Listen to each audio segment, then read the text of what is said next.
በስመ አብ ወወልድ ወመንፈስ ቅዱስ አሐዱ አምላክ አሜን። እናማት በስመ አብ ወወልድ ወመንፈስ ቅዱስ አሐዱ አምላክ አሜን።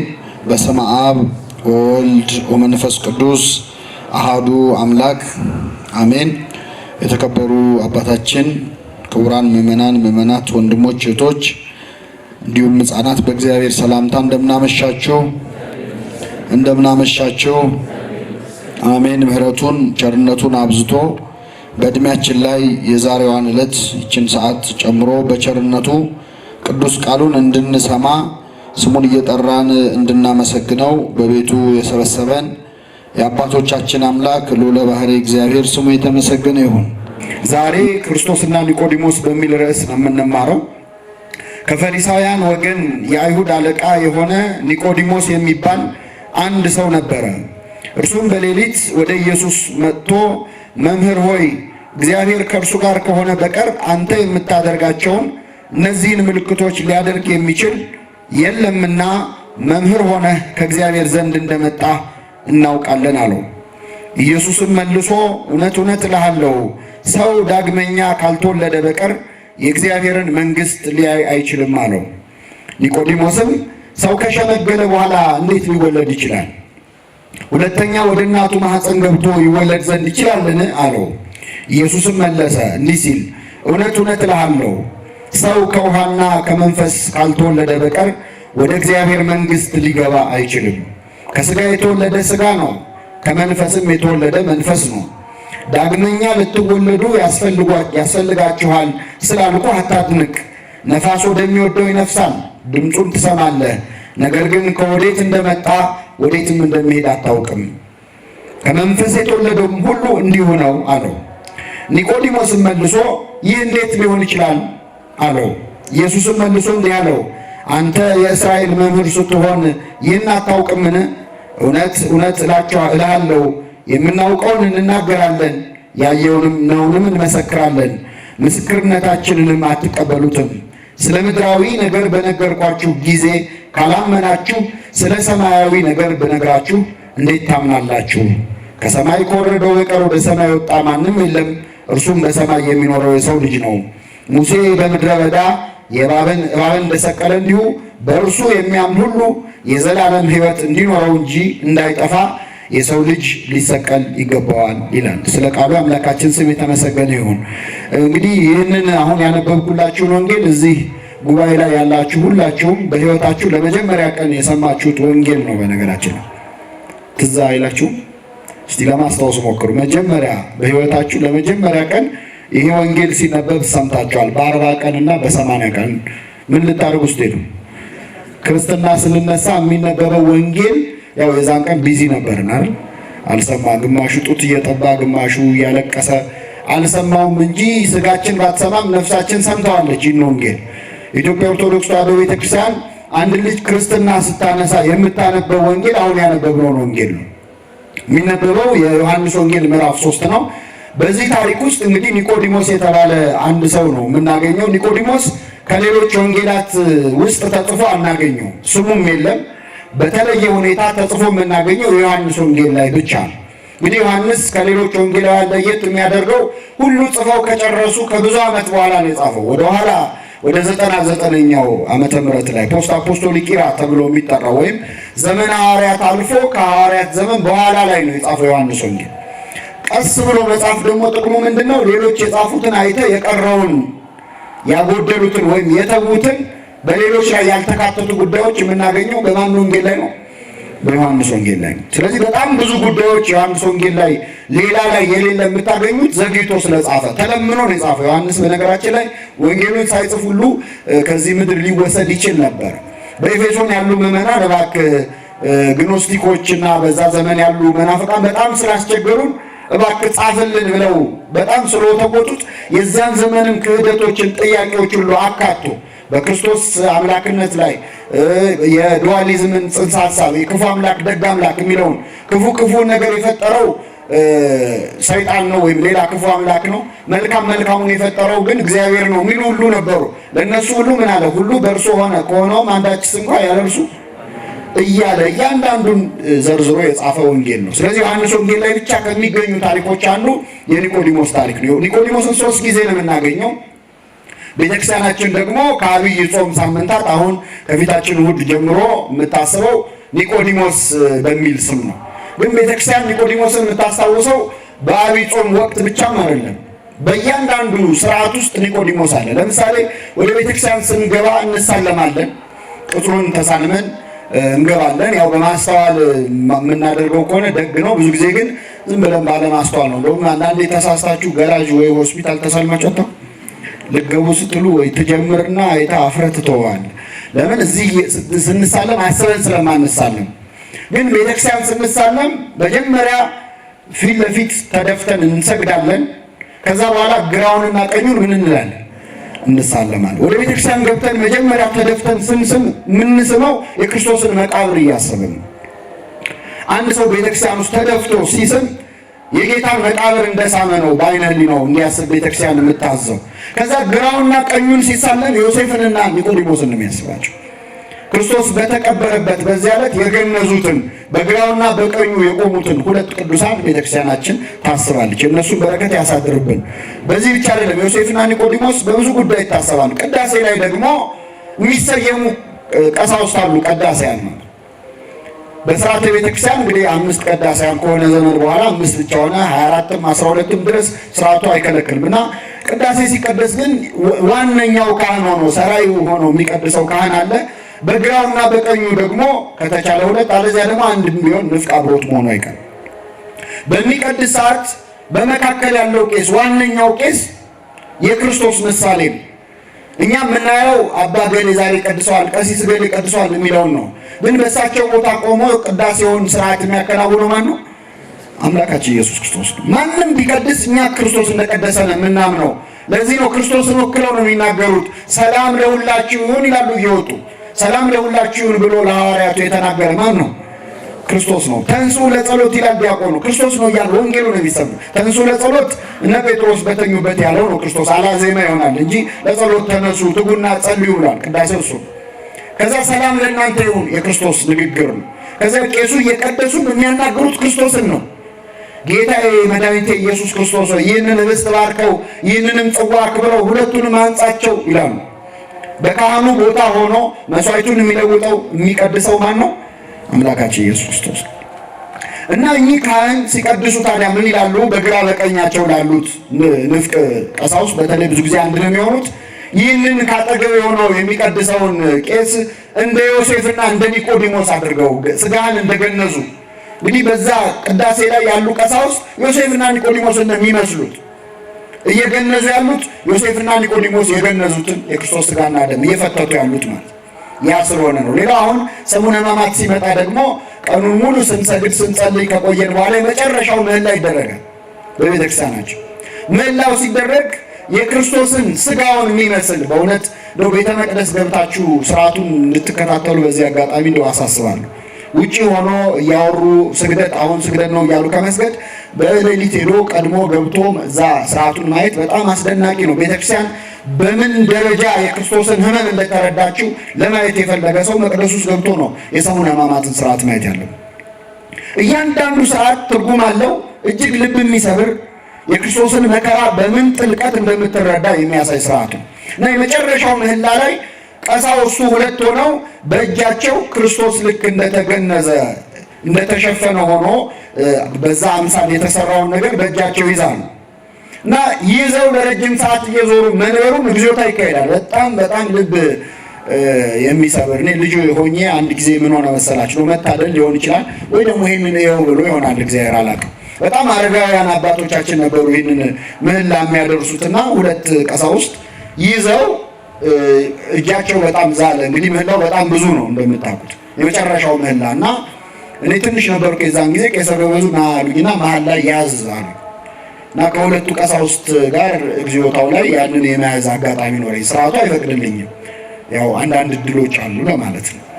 እና በጣም የሚገርማችሁ ያን ቀን የተሰማኝን መቼም የማልደግመው ነገር ነው። ምህላው ብቻ ሳይሆን እነዚያ 2 ቀሳውስት ያንን የክርስቶስን የተቀበረበት የሚመስለውን አምሳሉን ማለት ስጋውን እንደመያዝ ነው ይዘው እግዚኦታ ሲያስብሉ ያለው ስሜት በትክክል ዮሴፍና ኒቆዲሞስ ሊሰማቸው የሚችለው ያህል ይችን ክርስቶሳዊት ቤተክርስቲያን ስለሰጠን ስሙ የተመሰገነ ይሁን።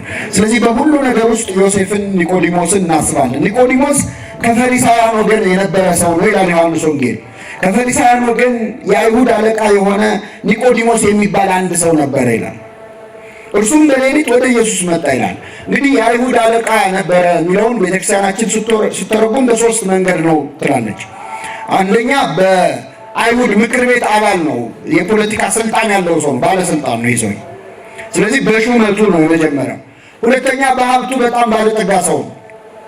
ባለጸጋ እንደሆነ የምታውቁት በኋላ ክርስቶስን የገነዙት በጣም ባለጸጋ ሰው ሊኖረው በሚችለው በፍታ ባለጸጋ ሰው ሊገነዝበት በሚችለው መንገድ ነው የገነዙት። ስለዚህ አንደኛ በሹመቱ ነው፣ ሁለተኛ በሀብቱ ነው፣ ሶስተኛ በእውቀቱ ነው። የዘመኑን እውቀት በጣም የተማረ ሰው፣ ሀብት አለው፣ እውቀት አለው፣ ሹመት አለው። ሶስት ነገሮች አንድ ላይ ብዙ ጊዜ ይሄ አንድ ላይ ሆኖ አንዳንድ ሰዎች ሀብት ይኖራቸዋል ግን እውቀት አይኖራቸው። አንዳንድ ሰዎች ሹመት ይኖራቸዋል ባለስልጣኖች ይሆናሉ፣ ትምህርት የሚባል ነገር ግን በደረሰበት አይደርሱም። በሀብት ሲሾም በሹመት ያንሰዋል፣ ሹመት ሲኖረው እውቀት ያንሰዋል፣ ይጎልበታል። ኒቆዲሞስ ሶስቱም ነገሮች ነው ያሉት። ምሁረ ኦሪት ነው፣ የዘመኑን እውቀት እስከ መጨረሻ ያወቀ የአይሁድ መምህር ነው፣ ከረበናት አንዱ ነው። ከእውቀት ብቻ አይደለም ደግሞ ባለጠጋ ነው፣ በጣም ባለሀብት ነው። ሶስተኛ ደግሞ የሸንጎ አባል ነው። ይሄ ረቡዕ ዕለት ተሰብስቦ በክርስቶስ ላይ የፈረደ ምክር ቤት አለ አይደል? አዎ፣ ከዛ ምክር ቤት አባል ነው፣ የአይሁድ ሸንጎ አባል። እነዚህን ሶስት ነገሮች ያሉት ሰው አንድ ቀን በማታ ወደ ክርስቶስ መጣ ይላል።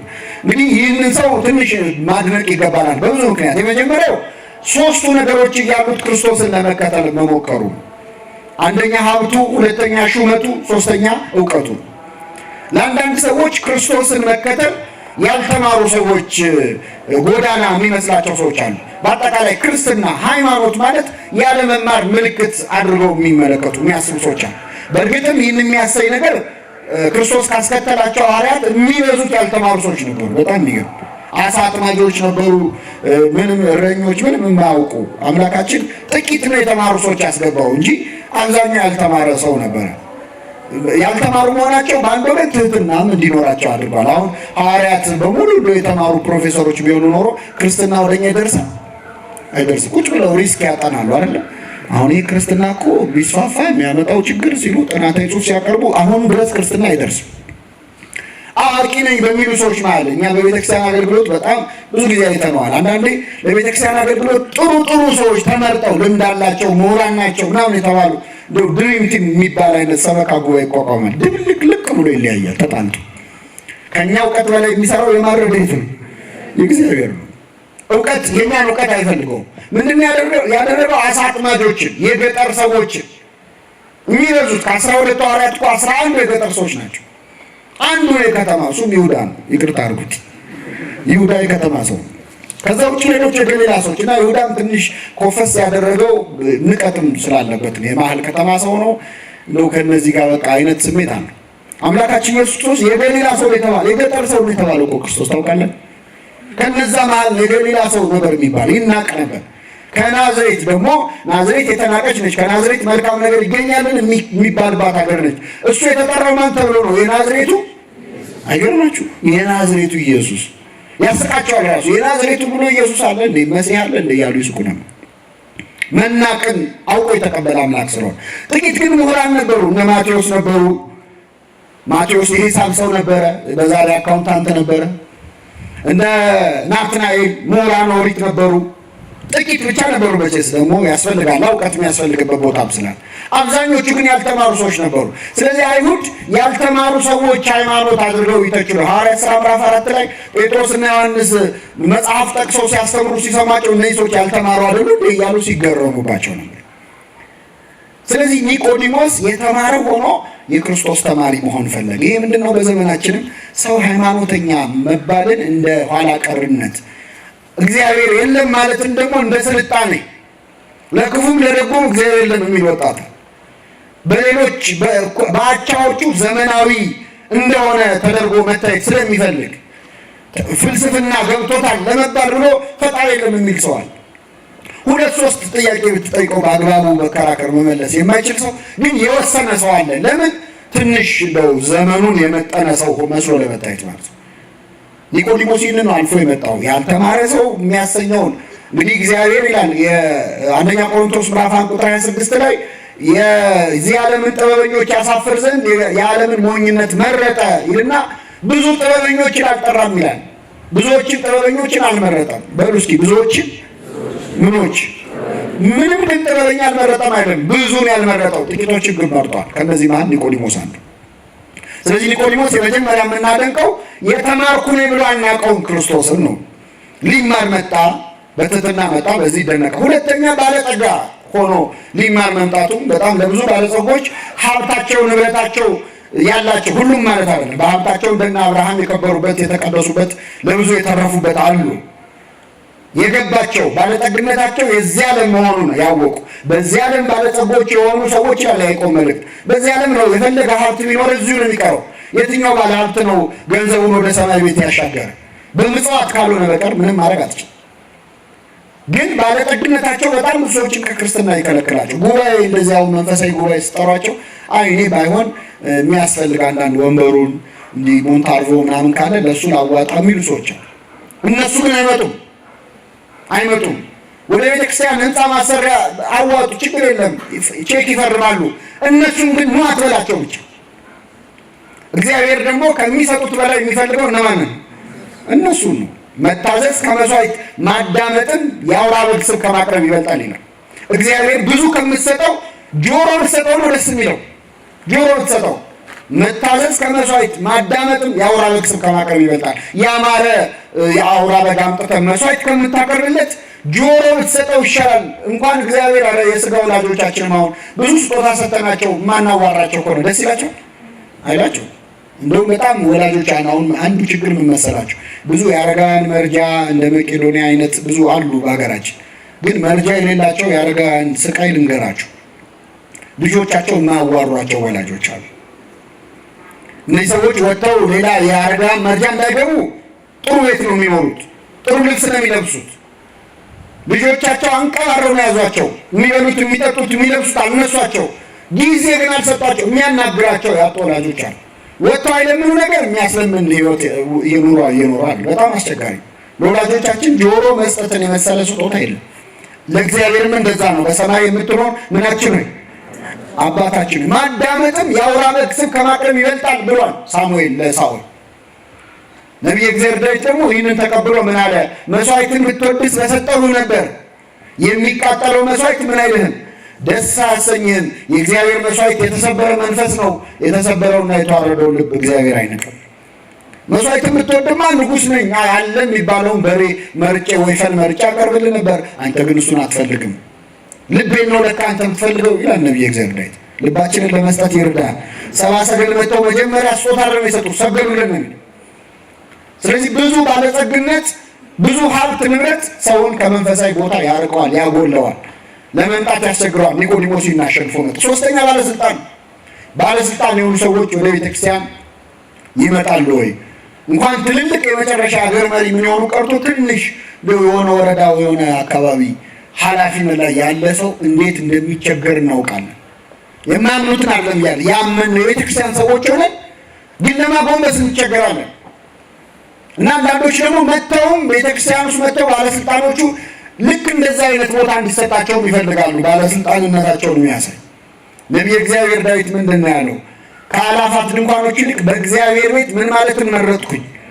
መጣልን የክብር እንግዳ ነው መረጥኩ አይደለም ያለው። የፈለገ ስልጣን ቢኖር በእግዚአብሔር ፊት ስልጣን የለም። ራስን ዝቅ ማድረግ። ወደ እግዚአብሔር ቤት እንሂድ ባሉኝ ጊዜ ምን አለኝ? እውነተኛ እግዚአብሔርን የሚያውቅ ባለስልጣን ወደ እግዚአብሔር ቤት ና ሲሉት ይደሰታል፣ ደስ ይለዋል። ስልጣኑን ከሰማዩ ባለስልጣን በላይ አድርጎ አያስብም። እና ኒቆዲሞስ ይህንን ድል ነስቶ አሸንፎ ወደ ክርስቶስ በመምጣቱ እናመሰግነዋለን። በእውነት የእሱን ልቡና ለእኛ ያድለን። ሁለተኛው በጣም የሚያስደንቀው በሌሊት ወደ ኢየሱስ መምጣቱ ነው። ከበጎውን ጀምር ብዬ ነው። በሌሊት ወደ ኢየሱስ መጣ የሚለውን በጣም የሚያስመሰግን ነው። ብዙ ሰዎች በሌሊት ወዴት ነው የሚሄዱት? በሌሊት የት ነው የሚካሄደው? ሌሊት ማታ ሲመሽ የት ነው የሚካሄደው? እናውቀዋለን። የብዙ ሰዎች የሌሊት አድራሻቸው የተለያየ። እንደ ኒቆዲሞስ አይነት ሰዎችስ ሌሊት የት ነው የሚሄዱት? ባለስልጣኖች ሌሊት የት ነው የሚሄዱት? ባለጸጋ ሰዎች የት ነው የሚያመሹት? የት ነው የሚሄዱት? ምሁራን ሰዎች የት ነው የሚያመሹት? ኒቆዲሞስ ወደ ኢየሱስ ክርስቶስ ነው የመጣ። በሌሊት ወደ እሱ ለመምጣት ይርዳል። የኛ ቤተክርስቲያን የሌሊት ቤተክርስቲያን ነች። በነገራችን ላይ ስርዓት አምልኮ ውስጥ ሌሊት አለ። ሰዓታት ዘሌሊት አይደለ? ሌሊቱን ሙሉ ሰዓታት ይቆማል። 24 ሰዓት የምታገለግል ቤተክርስቲያን ናት። ሌሊት ብቻ መጸለይ የሚችሉ የጸሎት መጽሐፍት አሏት፣ በጣም ብዙ የተደረሱ ሰዓቱ ተጠብቆ ከዳዊቱ ከነቢያቱ ከቅዱሳኑ ጸሎት ውስጥ አውጣታ ለሌሊት የሚስማማውን ብቻ አዘጋጅታ ሌሊት ካልሆነ የማይደርስ ጸሎት ያላት። እግዚአብሔር ሌሊት የሚታሰብ አምላክ ነው። ቀን ብቻ አይደለም፣ በስራ ሰዓት ብቻ አይደለም፣ በረፍት ሰዓት ብቻ ሌሊትም እንቅልፍን ትተህ የምታመልከው አምላክ ነው። የኛ ቤተክርስቲያን ማህሌቱ፣ ሰዓታቱ፣ የሌሊት ቁመቶች በሙሉ ይህንን የሚያሳዩት እና የመጀመሪያ ሰዓታት ቋሚ ነው። እንግዲህ ኒቆዲሞስ ወደ ጌታ መጣ በሌሊት ማለት ነው። ትግሃ ሌሊት እንግዲህ ቤተክርስቲያናችን ታሞግሷል። ኒቆዲሞስ በእውነት ዳዊት አመስግኖ ያመሰገነው ሰው ይመስላል። መዝሙረ ዳዊት መዝሙር 1 ብዙ ርዕስ ዘይሆረ በምክረ ረሲዓን በክፉዎች ምክር ያልሄደ ምንድን ነው በሉ እስኪ። በክፉዎች ምክር ምን ያላለ ያልሄደ እሱ የሸንጎ አባል አይደለም ነው አይደለ? ክፉዎች ናቸው የዛ ሸንጎ አባላት።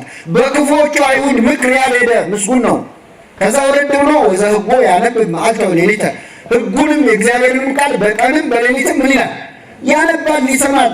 ቀን ብቻ አይደለም ሌሊትም ቃል እግዚአብሔርን ያስባል። እግዚአብሔርን ሌሊት ለማሰብ ያብቃል። አዎ የትግሃ እኛ ሌሊት ምንድን ነው ስንሰራ የምናድረው? አባቶቻችን ምርቃት አለ። የያዕቆብ ሌሊት ያደርግላችሁ ይባላል አይደል? እስቲ በሉ የያዕቆብ ሌሊት የማን ሌሊት? ምን እያደረገ ነው ያዕቆብ ሌሊቱ?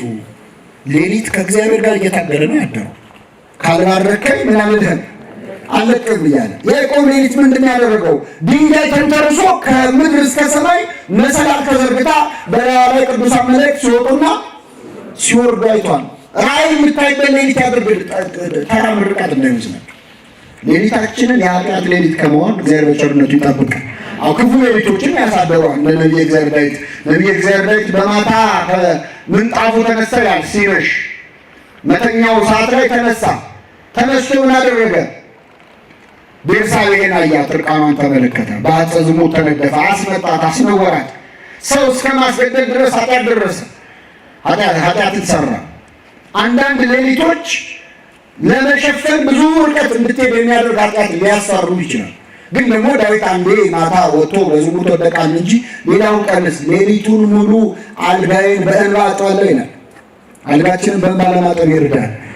ቅዱስ ዮሐንስ አፈወርቅ ይላል አልጋ መግዛት ከፈለጋችሁ እኔ ላጋዛችሁ ይላል። ትፈልጋላችሁ? ምርጥ አልጋ ላጋዛችሁ ይላል። ተራ አልጋ እንዳይመስላችሁ፣ የንጉሥ አልጋ ነው። ይሄ አልጋ የወርቅ የአልማዝ የከበሩ ማዕድናት ያሉበት አልጋ አይደለም፣ የእንባ አልጋ ነው ይላል። የዳዊት አልጋ የእንባ አልጋ ነው። ሌሊቱን ሙሉ ተኝቶ ሲያለቅስ ነበር የሚያድረው።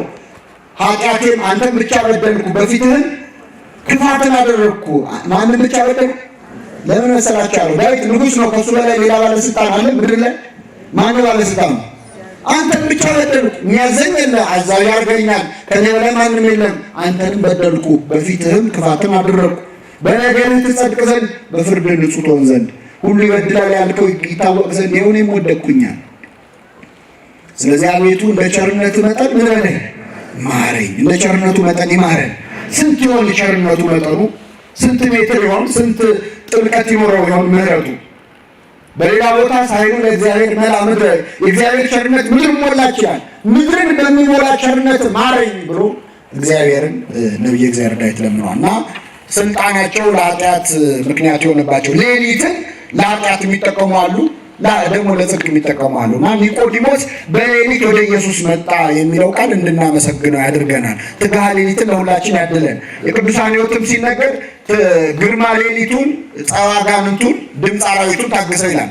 የአራዊቱን ድምፅ ታግሰው የሌሊቱን ግርማ ታግሰው የሚኖሩ ተብሎ ይመሰገናል። ሌላው በሌሊት ወደ ኢየሱስ መምጣት የግድ ሌሊት ማታ ማታ ማለት ብቻ አይደለም። አንዳንድ የሕይወታችን ጭልምልም የሚልበት ጊዜ የለም አለ። ሌሊት የሆነ እኮ አለ በእኛ ሕይወት ውስጥ ሌሊታዊ ቅጽበቶች አሉ። ጭልም የሚልብን ነገር አለሙ። በጨለመብንም ሰዓት መምጣት ያለብን እንደ ኒቆዲሞስ ወደ ማን ነው? ወደ ኢየሱስ ነው። ጨለማም በአንተ ዘንድ አይጨልምም ይላል ያለ ክርስቶስ ሲሆን እሱ ሌሊትም አይጨልምም በእሱ ዘንድ። እስመ ጽልመት ይጸልም በኀቤከ፣ ጨለማ ለእግዚአብሔር ጨለማው አይደለም። አንዳንድ ህይወት ጭልም ሲልብህ ዙሪያው ገደል ሲሆንብህ የሚካሄደው ወደ ኢየሱስ ነው፣ እንደ ኒቆዲሞስ በሌሊት እና ይህ ሰው በበጎ ጎኑ ወደ ክርስቶስ መጣ።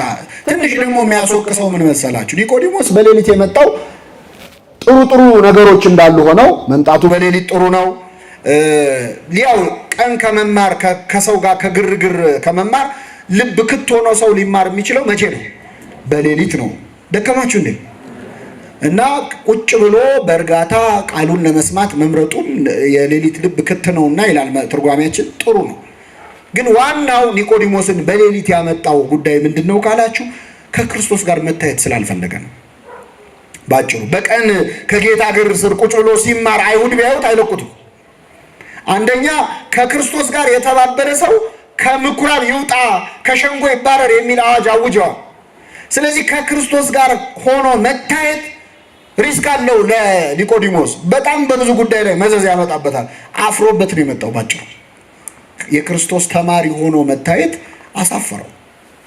አንዳንዴ እንደዚህ እናደርግ የለ መንፈሳዊ ሆነን እኮ መታየት አንፈልግም። ነጠላችንን ቦርሳችን ውስጥ እጥፍ አድርገን ከተን የት ነው የምትሄጂው? አይ እዚሁ ነኝ ብለን የምንሄድ ሰዎች አለ። መጾማችን ለትትና ተብሎ አይደለም፣ ስለምናፍርበት አንዳንዴ እንደው ኋላ ቀር ላለመታየት በማተቡ የሚያፍር። አሁን እግዚአብሔር በእኛ ሳያፍር አሁን እኛ በእሱ ማፈር አለብን? እስቲ እግዚአብሔር ያሳያቸው። አሁን እኛ በእሱ ልናፍርማ? እሱ እርቃኑን ለመሰቀል አላፈረም ስለኛ።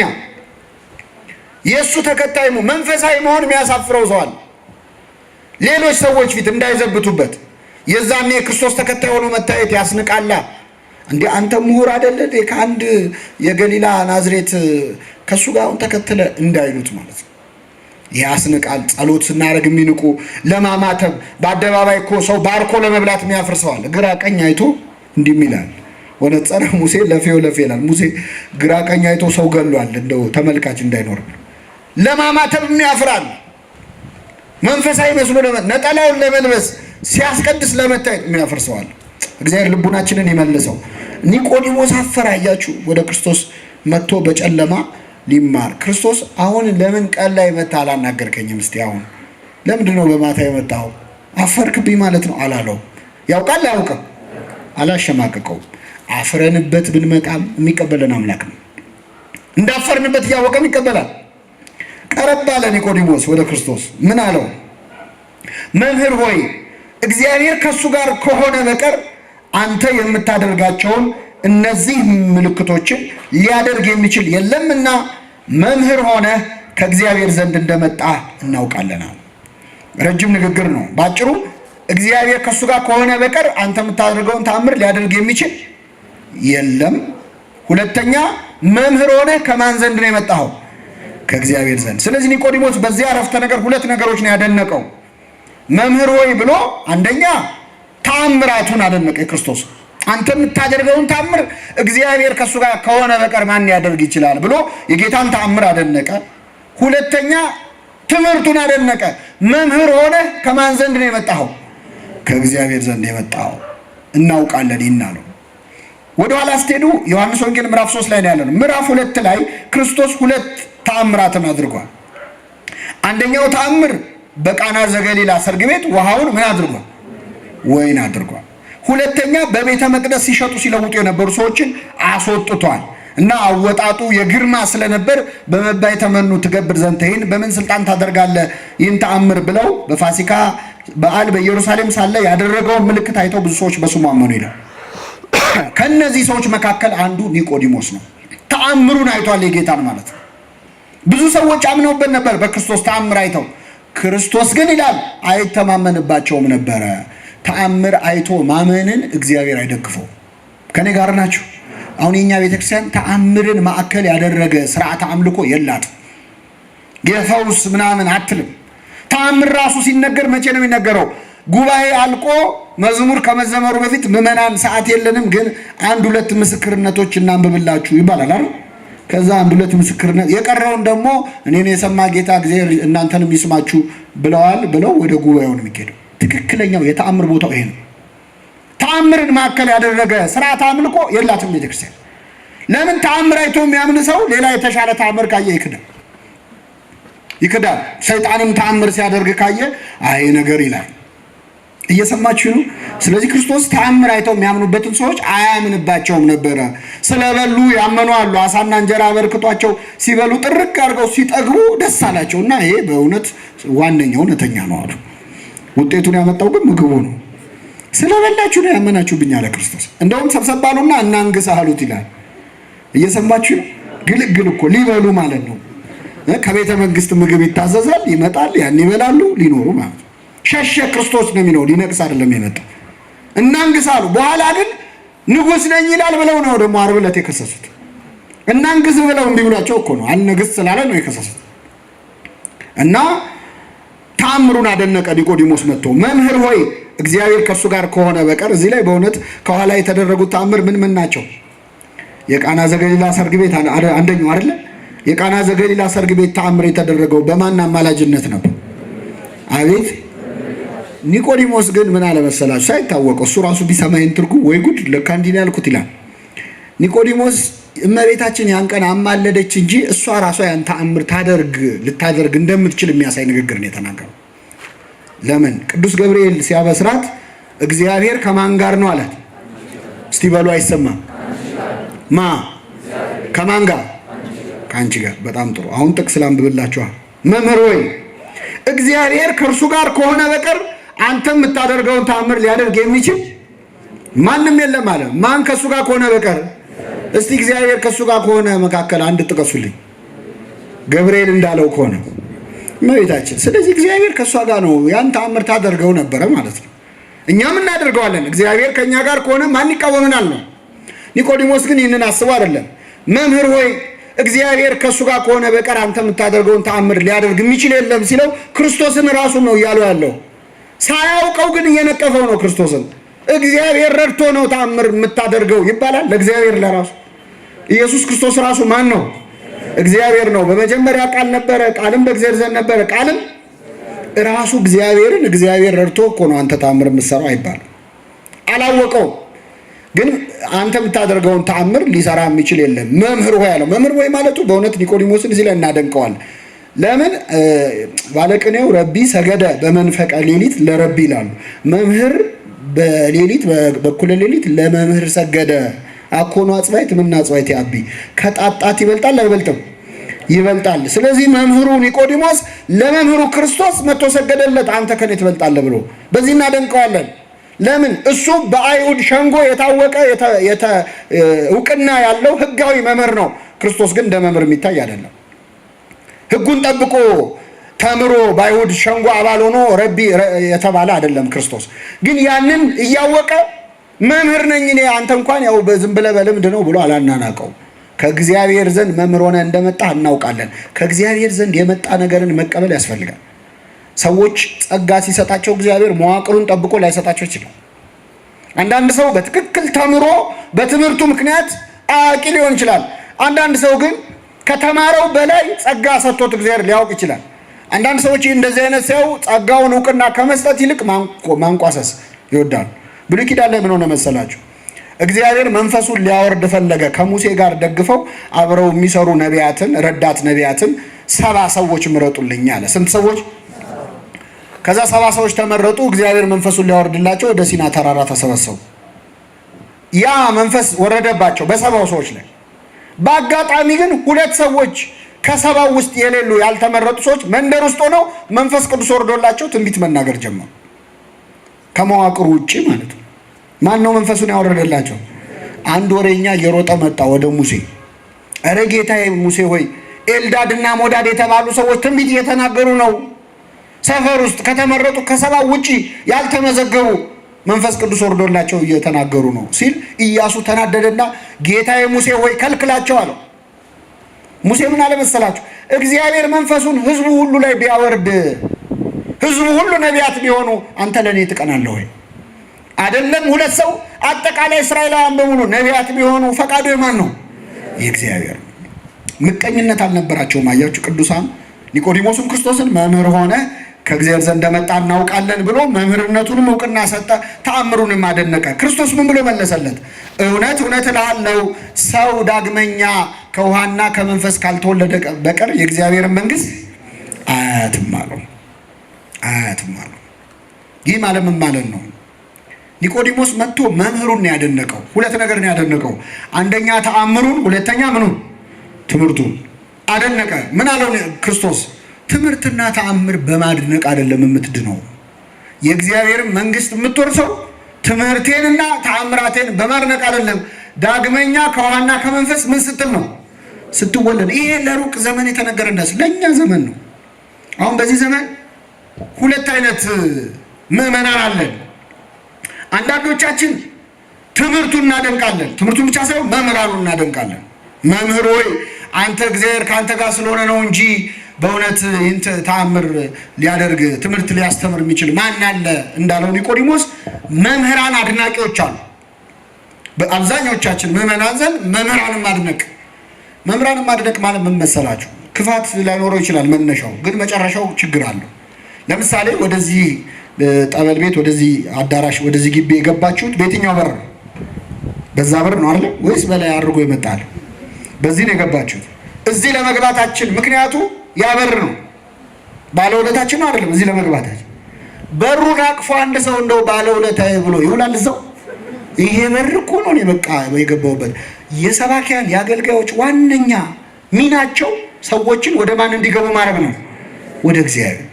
ሰውየው ሰባኪው ላይ ድርቅ ብሎ ከቀረ በሩን አቅፎ ቀረ ማለት ነው። ይሄ ደግሞ አደጋ አለው። በሩ ሊዝግ ይችላል፣ ሊበላሽ ይችላል። ደመና ውሃ ያዝላል። ልክ ሲዘንብ ደመናው ይጠፋል ብን ብሎ። መምህራን የደመና ምሳሌ ናቸው። ዝናብ ቃል እግዚአብሔር ነው።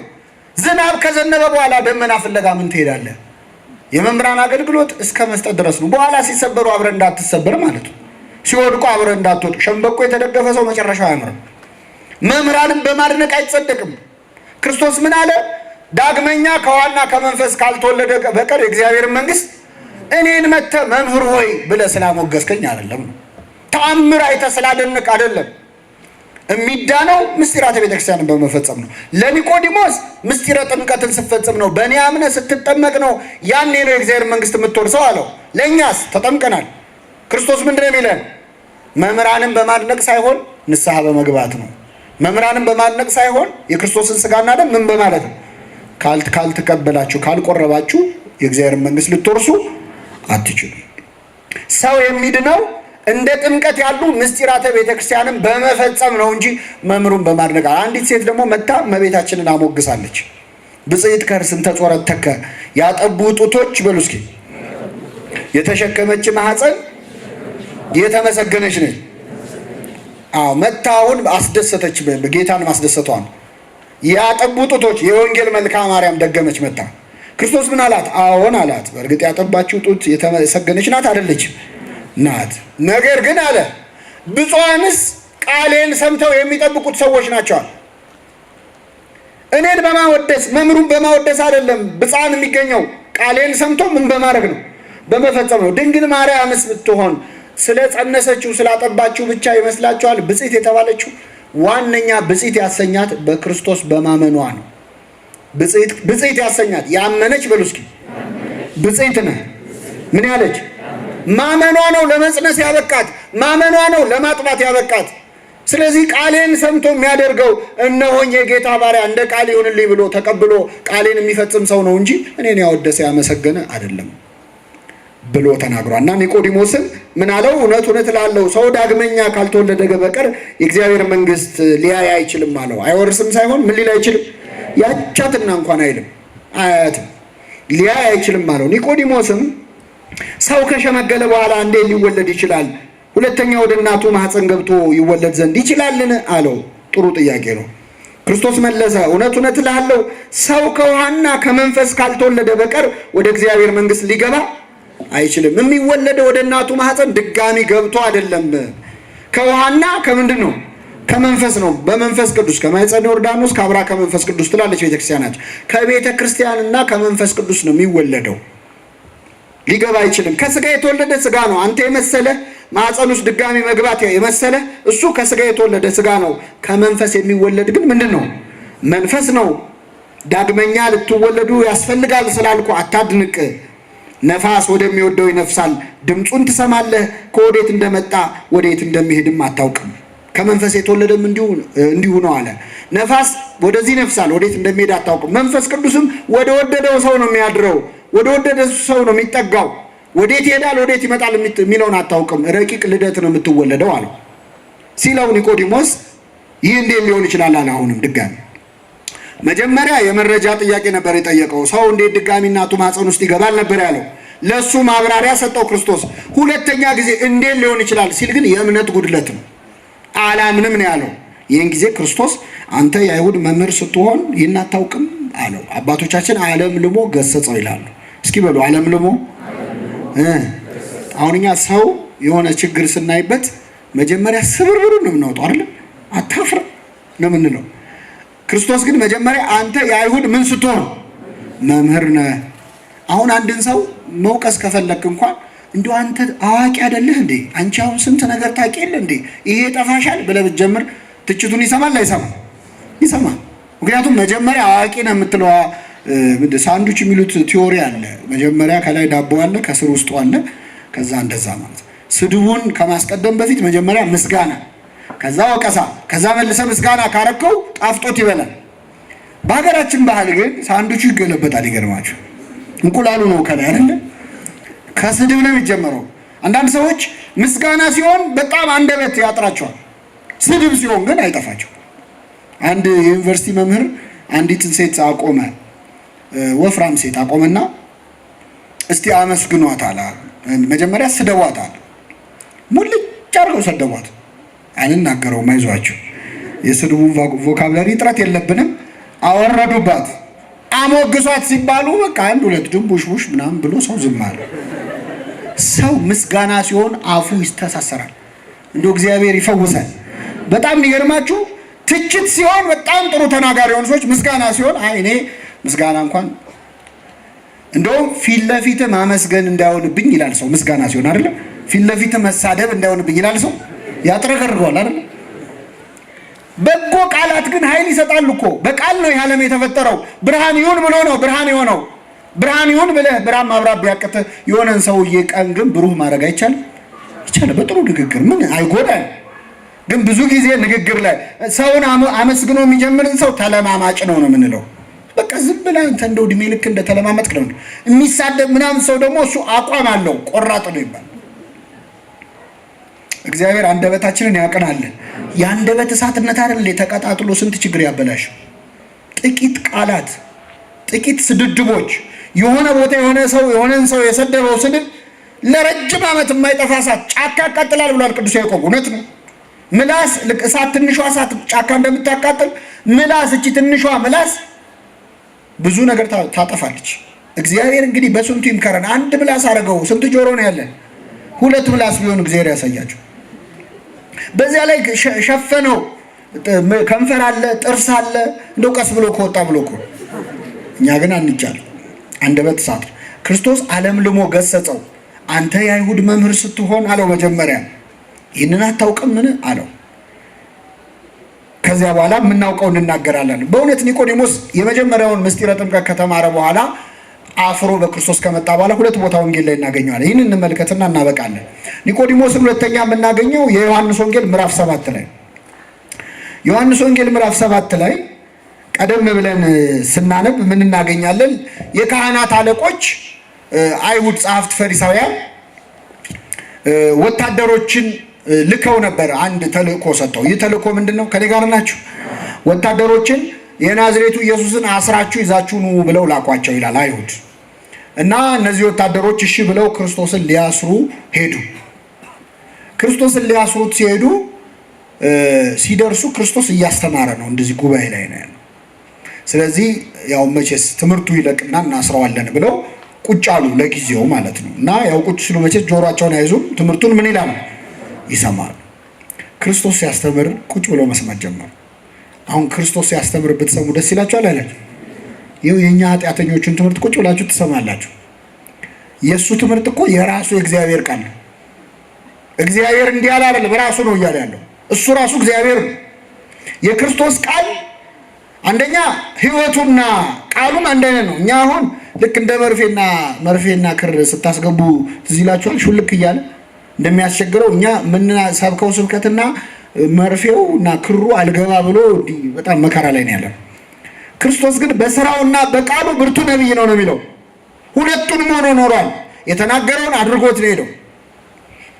በዚያ ላይ አምላካዊ ቃል ነው፣ የሚሰራ ቃል ነው።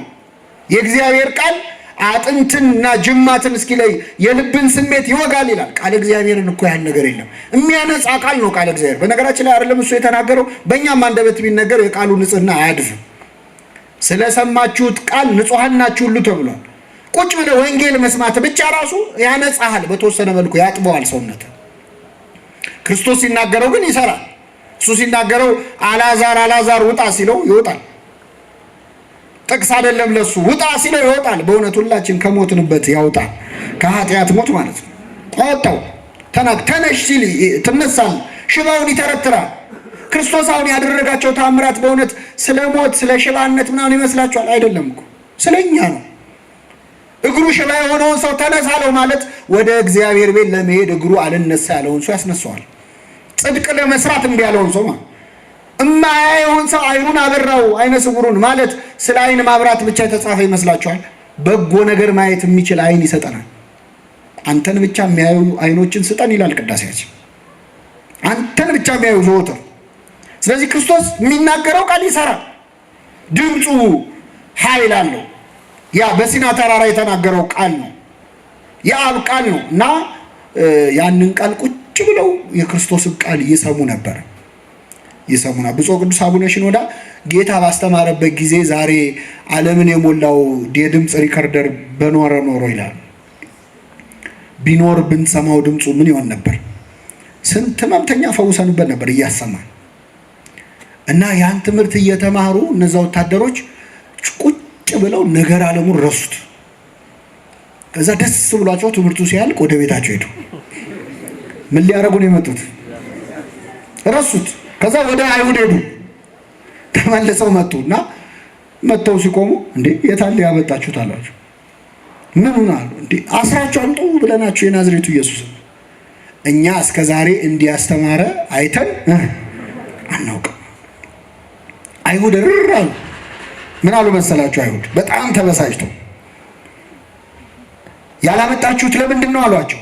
ሎሌዎቹ እንደዚህ ሰው ማንም እንዲሁ ከቶ አልተናገረም ብለው መለሱ። እንግዲህ ፈሪሳውያን ደግሞ እናንተም ደግሞ ሳታችሁን አሉ። ከአለቆች ወይስ ከፈሪሳውያን በእርሱ ያመነ አለ? ነገር ግን ሕግን የማያውቀው ይህ ሕዝብ ርጉም ነው ብለው መለሱላቸው። ከኔ ጋር ናችሁ? ምን ማለት መሰላችሁ? እናንተም ተሳሳታችሁ። እስቲ ንገሩን፣ አንድ የተማረ ሰው አሁን በሱ አምኖ ያውቃል? አንድ ፈሪሳዊ እስቲ አምኖ ያውቃል? ይሄ ሕዝብ እኮ በሱ ያመነው ምን ስላላለ ነው? ስላልተማረ ነው። ስለማይገባው እኮ ነው የሚከተለው እሱን። እስቲ አንድ የተማረ ሰው እንኳን በሱ አምኖ ያውቃል ብለው ተናገሩ። የተማረ ሰው በክርስቶስ አምኖ ያውቃል? አያውቅም። ቆሟል፣ እዛው ቆሟል ኒቆዲሞስ። እቺ ወሬ ስትወራ ቆሟል። ጻድቅ ኒቆዲሞስ በእውነት የሚያሳዝን ሰው ነው። ዝም እንዳይል ፈራ፣ ጨነቀው። እንዳይናገር እኔ አምኜበታለሁ እንዳይል ደግሞ ነገር ሊመጣ ነው፣ ስልጣኑ ሊያጣ ነው። ስለዚህ ፈራ ተባ እያለ ምን አለመሰላችሁ? ሕጋችን አስቀድሞ ሳይሰማ ምን እንዳደረገ ሳያውቅ በሰው ይፈርዳልን አለ ይላል። ለምን ሳታጣሩት ትፈርዳላችሁ? ሄደን መች ሰማን ትምህርቱን? ያደረገውን መቻየን ተማምኖ እኮ ነው። አያችሁ፣ የእሱ ቃል ሄጄ ፈትነዋለሁ ብሎ ፈትኖ እንደመለሰው ያውቃል።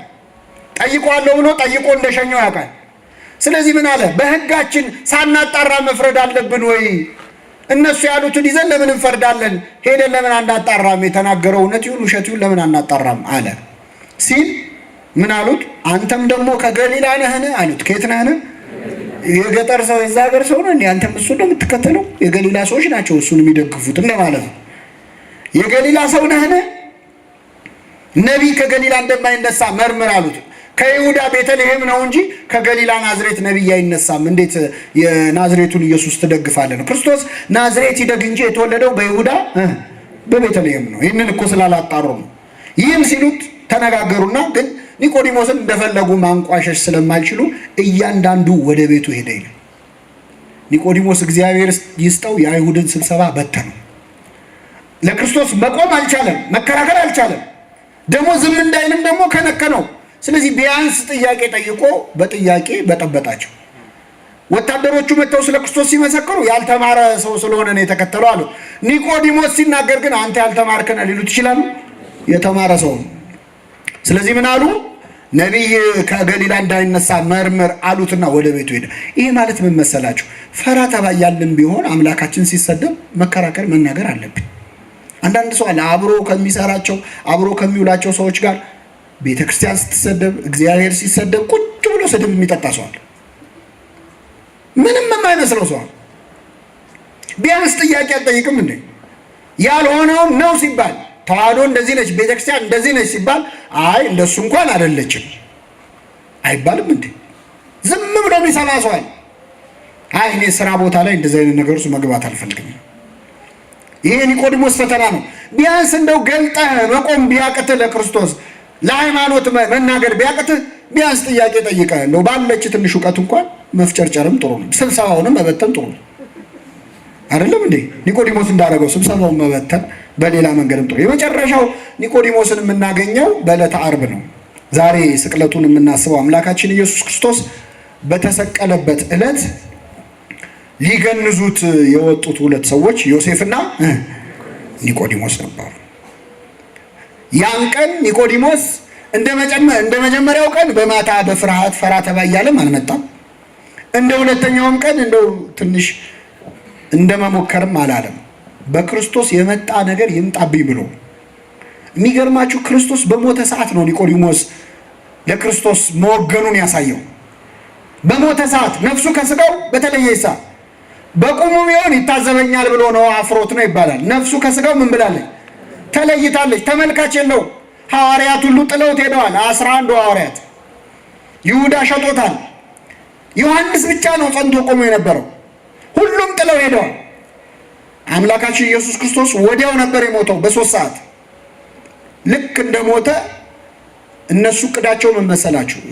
ገሃነም ቫሊ የሚባል የገሃነም ሸለቆ የሚባል ገሃነም የሚለውን ቃል በነገራችን ላይ እግዚአብሔር በምድር ላለነው ሰዎች በምንረዳው አድርጎ ነው የተናገረው። እና ገሃነም ሸለቆ የሚባለው ምንድነው?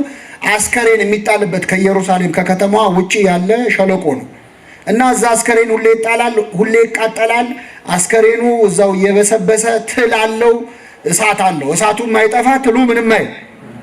ከዛ ጋር እንዲገባን ነው በሱ የተናገረው እግዚአብሔር። እና እዛ ሊጥሉት ነበር ክርስቶስን ሐሳባቸው። እንዲቀበር ራሱ አልጠበቁም።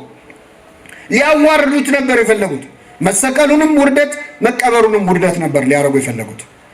እና አይሁድ እዛው እንዲቀርቅ ሰዓቷ ካለፈች ደግሞ 11 ሰዓት ላይ ካልተነሳ እና ካልተቀበረ 12 ሰዓት ከሆነ በኋላ ሰንበት ነው ይባላል።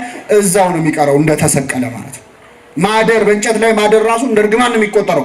እችን ይፈልጉ ነበር አይሁድ። ዮሴፍና ኒቆዲሞስ ተነስተው ወደ ጲላጦስ ሄዱ። ጲላጦስን ቀርበው የኢየሱስን ስጋ ለመኑት ይላል። እስኪ በሉ የኢየሱስን ስጋ ስጠን እባክህ አሉት። የክርስቶስን ስጋ ለመለመን ያብቃል። አሁን አንዳንዴ ሰው ለመቁረብ ብሎ ንስሐ አባቴ ጥሩ አይደሉም እንዲያረጉኝ ይላል። እንኳን ክፉ ቄስ ክፉ ካህን ቀርቶ የኢየሱስን ስጋ ከጲላጦስም መለመን አለብን። ስጠን እባክህ፣ ስጋውን ለሁላችን ይስጠን። ቅዳሴያችን በሙሉ ሀበነ ነው። ሀበነ እኮ የእነ ኒቆዲሞስ ጸሎት ነው። መጀመሪያ ስጠን እባክህ ስጋህን ደምህን ወፈውሰነ በዝንቱ ጵርስፎራ፣ በዚህ ስጋና ደምህ ፈውሰን እባክህ። መቃብር ውስጥ ሊከቱት ነው እነሱ። የኛ መቃብር ሆዳችን ነው። ወደ ሰውነታችን እንዲገባ ስጋህን ደምህን ስጠን፣ ለሁላችን ይስጠን። የፈለገ የረከስን ብንሆን የመቃብር ህይወት ቢኖረንም ግን ደግሞ ስጋውን ደግሞ መለመን ያስፈልጋል። አሁን ብዙ ስጋው ደግሞ ለመቀበል የሚፈራው ለምንድን ነው? አይ እኔ ብቁ አይደለሁም ንጹህ አይደለሁም ብሎ ስለሚያስብ ነው። ግን የረሳ ነው አንድ ቁም ነገር ምን መሰላችሁ? የክርስቶስ ስጋና ደም ለንጹሃን ሰዎች የሚሰጥ ሽልማት እኮ አይደለም። ለጻድቃን የሚሰጥ ሽልማት አይደለም። ለበሽተኞች የሚሰጥ መድኃኒት ነው። ለኛ ለቁስለኞቹ ነው የተዘጋጀው። ሰው መድኃኒት ውሰድ ሲባል አይ አሁን በሽተኛ ነኝ ሲሻለኝ ይላል አይልም። መድኃኒትማ የሚያስፈልገው ለቁስለኛ ነው። ለኛ ነው ስጋና ደሙ የሚያስፈልገው። ለቅዱሳኑማ የገድላቸው ማህተም አክሊል ስለሆነ ነው። ስጠን የጌታን ስጋ ስጠን ብሎ መለመን ያስፈልጋል። ለሁላችን ስጋውን ደሙን ይስጠን። ለመኑት፣ ጲላጦስን ለመኑት፣ ስጠን አሉት። ከመቼው ሞተ ብሎ ገረመው ይላል። በ3 ሰዓት እንዴት ሞተ ብሎ ተደነቀ። ፈቀደላቸው። የጌታን ሥጋ አውርደው ዮሴፍና ኒቆዲሞስ ገነዙት። በጣም የሚገርም ነው። ቅዱሳኑ ይደነቃሉ በዮሴፍና ኒቆዲሞስ ክብር። ሲገንዙት የገነዙት ያ ሙትን የሚያስነሳውን አምላክ ነው። ዓይኖቹን የከደኑት ያ ዓይኖችን ዳሶ የሚያበራውን አምላክ ነው። እና እንዴት ከደናችሁት ዓይኑን? እንዴት እጆቹን አሰራችሁት? ያ የሽባን እጅ የሰለለን እጅ የሚያድነውን አምላክ እንዴት እጆቹን አሰራችሁት? የዲዳን አንደበት የሚከፍተውን ክርስቶስን እንዴት አንደበቱን ዘጋችሁት? አፉን እንዴት ገጠማችሁት? ዮሴፍና ኒቆዲሞስ እስቲ ንገሩን ይላሉ ቅዱሳን። ቤተክርስቲያናችን አሁን ሰሙነ ትንሣኤ ላይ በጣም ታስባቸዋለች። ሃሌሉያ ዮሴፍ ወኒቆዲሞስ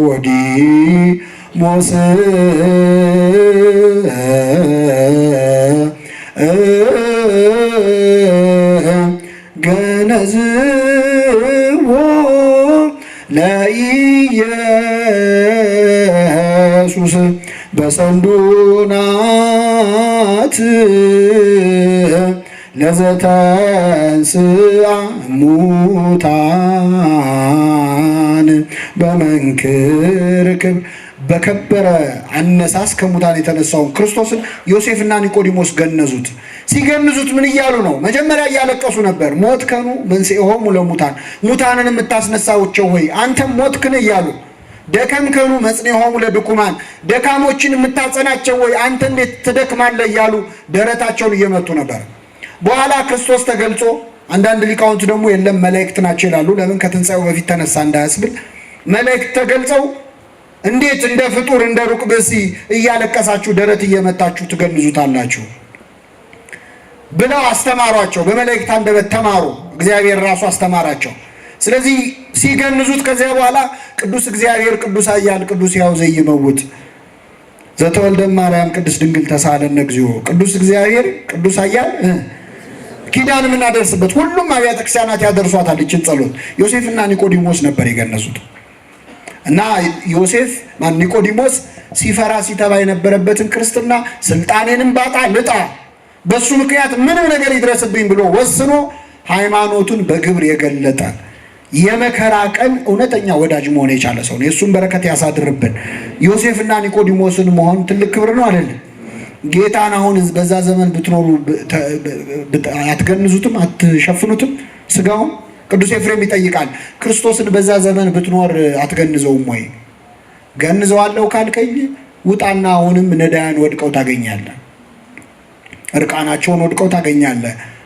ለነሱ ካረከው ለማን እንዳረከው ነው? ብራብ አላበላችሁኝም፣ ብጠማ ብታረዝ አልብሳችሁኛል የሚለው ለነዳያን ነው። ስለዚህ ነዳያንን ማብላት ክርስቶስን ማብላት ከሆነ፣ ነዳያንን ማልበስ ክርስቶስን ማልበስ ከሆነ፣ ነዳያንን መገነዝ ማንም መገነዝ ነው? ክርስቶስን መገነዝ። ይህንን አውቆ ይገርማቸዋል። ቅዱስ ኤፍሬም ሶርያዊ ከተማ ለከተማ ይዞር ነበረ የሞተ ድሃ ካለ ብሎ። ከዛ የሞተ ወድቆ መንገድ ላይ ሞቶ የተገኘ ድሃ ካገኘ ደስ ይለዋል። ጌታዬን ገነዝኩት ይላል። በክብር ድሆችን ሰብስቦ ይቀብራል። ጦቢትም ይህንን ያደርግ ነበር። ለነዳያን የምናደርገው ሁሉ ለክርስቶስ የምናደርገው ስለሆነ እና ኒቆዲሞስን የጎበኛ አምላክ በሌሊት ጎብኝቶ ሕይወቱን ከጨለማ ወደ ብርሃን ያመጣ አምላክ የሁላችንን ሕይወት በቸርነቱ ይጎብኝልን። ሳምንት የመጨረሻውን ክፍል እንመለከታለን። ከሰሙነ ሕማማት በፊት ይቆየን። የሰማነውን በልቡናችን ጽላት ይጻፍልን።